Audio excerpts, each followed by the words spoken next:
再来看台中营总将对咱国内1300个关过药剂的民众长期的分析发现讲，因伫手术了后发现慢性药剂衰竭的风险是正常人的6倍外。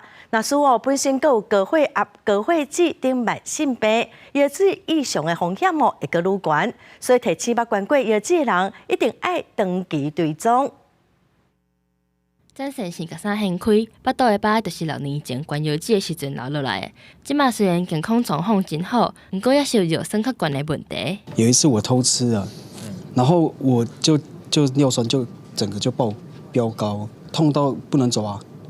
对，就是不能走啊，就是你就算你不动，它也是很痛。除了药酸，战神是也胆固醇较悬的情况。原来44岁的伊，伫2017年捌关肚病的药剂互小弟。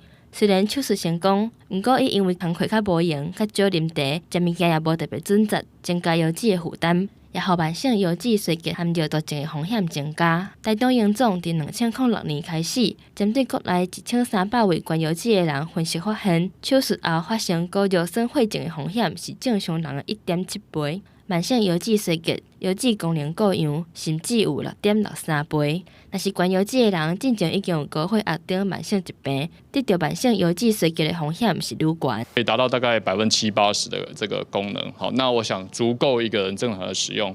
但是有时候没有注意到你日常生活的饮食啊、饮水好的时候，就常常会造成这个高尿酸的一个状况。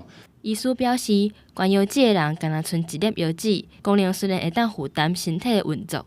不过，食物件甲生活习惯也是爱改善，避免增加药剂的负担，也爱转去病院长期追踪，确保关药剂的人会健康。